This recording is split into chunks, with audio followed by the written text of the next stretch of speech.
The Galactic Concordance had existed for 3 centuries before humanity's unexpected emergence.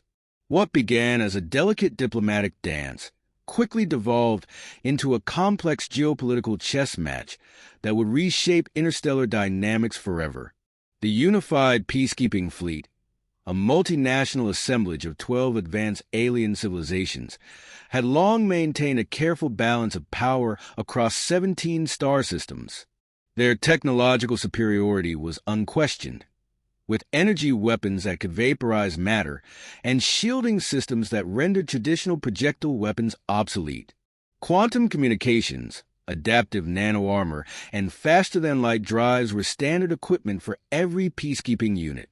Humans arrived late to this carefully constructed galactic order. Earth's first interstellar mission was met with a mixture of curiosity and condescension. The initial military assessments were brutally dismissive. Human weaponry appeared primitive, chemically propelled projectiles, optical scopes, and mechanical systems that seemed centuries behind the Concordance's technology. Military strategists from the Jareen Coalition labeled human military contributions as quaint and statistically irrelevant. Their reports highlighted humanity's seemingly outdated rifle designs, chemical-based propulsion, and what they considered laughably simple communication technologies. No one anticipated how wrong they would be. The Jareen Coalition's central command chamber hummed with the soft blue bioluminescence of its primary communication matrix. Admiral Krelax, a veteran of 17 interstellar conflicts, stood before a holographic display of human military capabilities, his 3-fingered hand gesturing with a mix of amusement and contempt. "Observe the absurdity," he began, addressing the assembled military strategists. "Humans persist with chemical propellant projectile weapons in an era of quantum phase energy discharge systems." The hologram flickered, displaying a comparative analysis of human and concordance weaponry. Standard-issue human rifles, the M4 variant and its modular successors, appeared almost comically simple beside the sleek, crystalline energy weapons of the Jareen military. Technical specialist Vrentalk pulled up a comprehensive database, highlighting humanity's technological trajectory.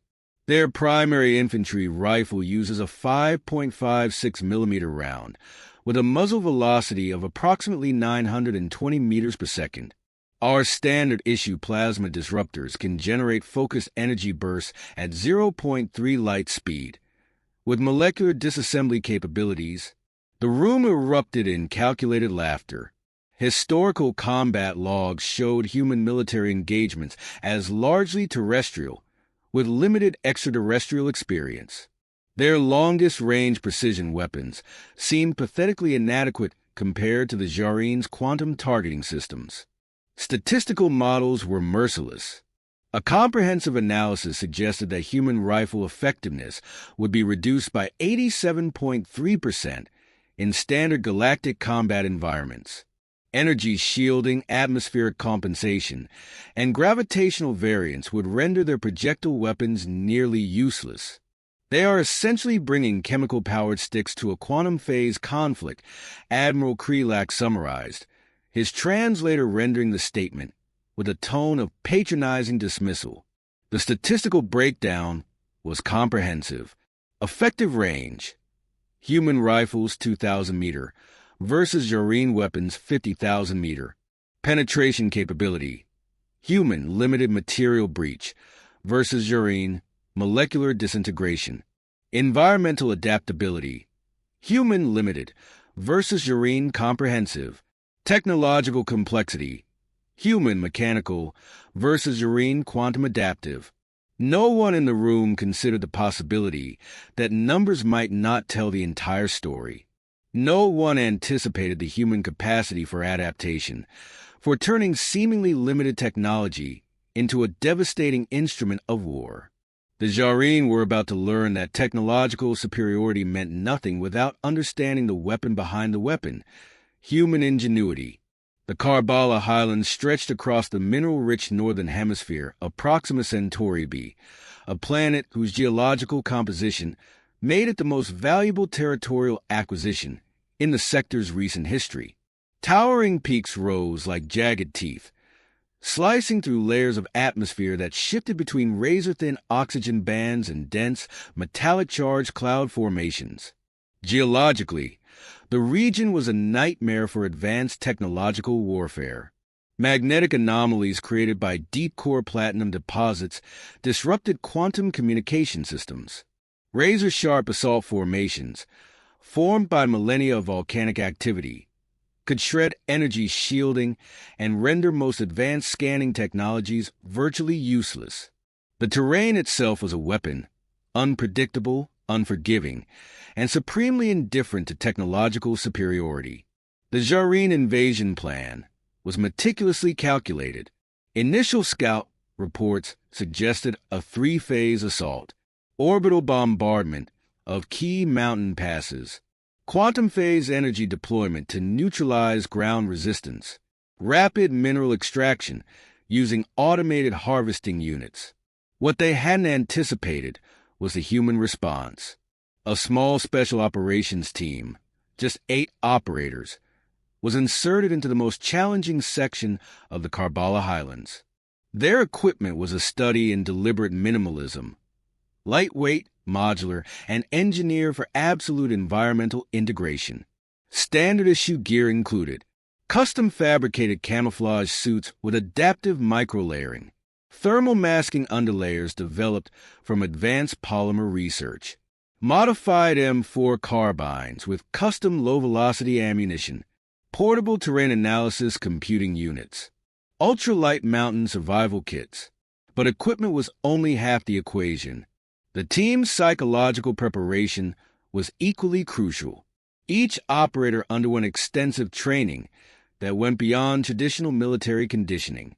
They studied mountain warfare doctrines from historical conflicts, extreme environment survival techniques, psychological warfare methodologies, advanced field improvisation strategies. The team's communication protocol was equally sophisticated, using low-frequency burst transmissions that mimic natural mountain electromagnetic interference. They could communicate without revealing their position. Each operator was essentially a self-contained combat unit, capable of surviving and operating independently for extended periods. Their insertion was a masterpiece of calculated risk. No orbital drops, no electromagnetic signatures, no detectable heat bloom. They essentially became part of the mountain, moving when necessary, remaining motionless for hours, days if required. The mission parameters were brutally simple. Deny the Jareen access to the mineral-rich regions by making the territory too costly to occupy, not through overwhelming force, but through precision, patience, and psychological manipulation. One senior team member had a particular philosophy about mountain warfare that became their unspoken mantra. In these mountains, invisibility is not about hiding. It's about becoming indistinguishable from the environment itself. The Jareen believed they were preparing for a conventional invasion. They were about to discover that conventional meant nothing in human military doctrine. The mountains waited, silent, patient, ready. The hide was nothing more than a carefully constructed absence, a space so perfectly integrated with the surrounding basalt and lichen that it might as well have been a geological feature.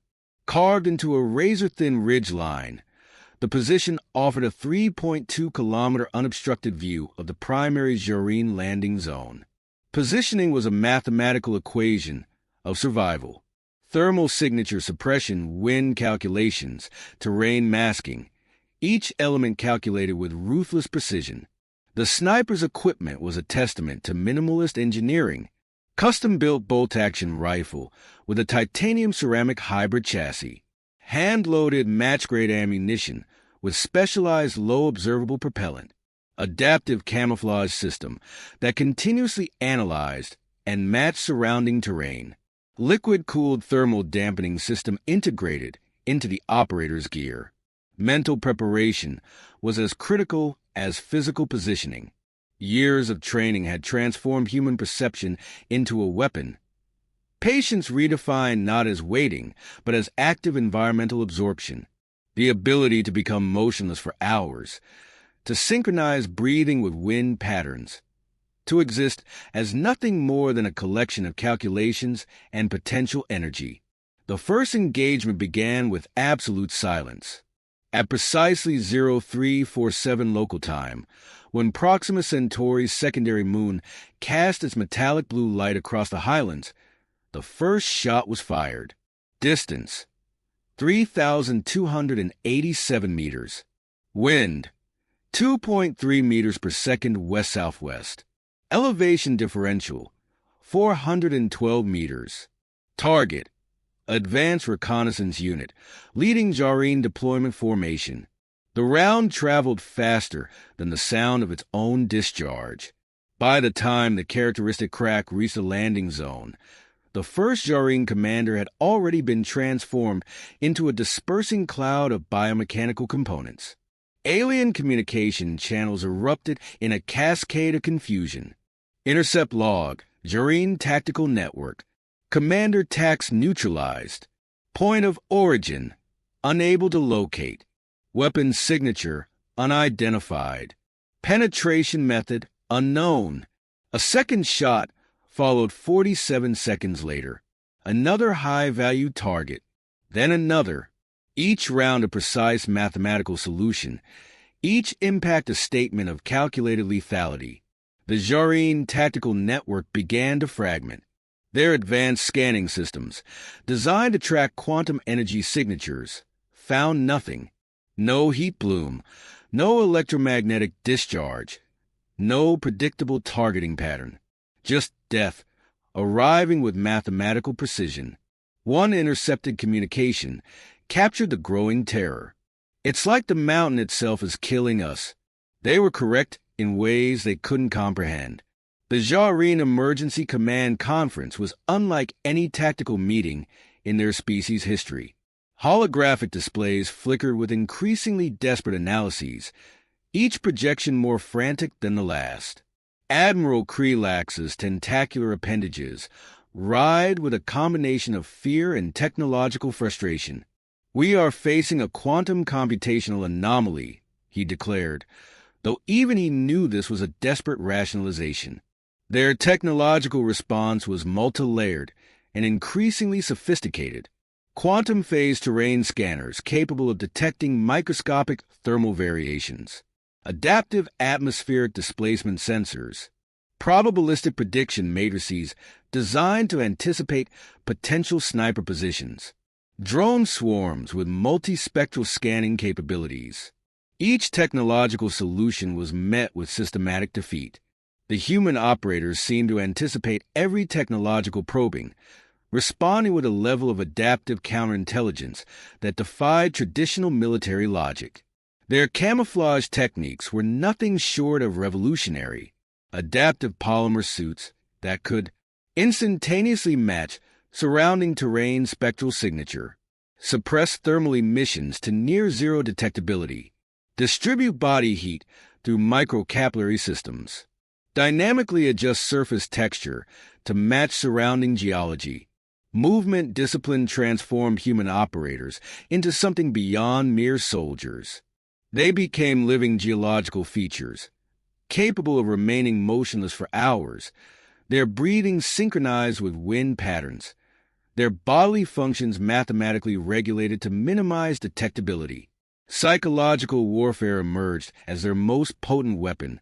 Each precision strike was carefully calculated not just for physical elimination, but for maximum psychological impact.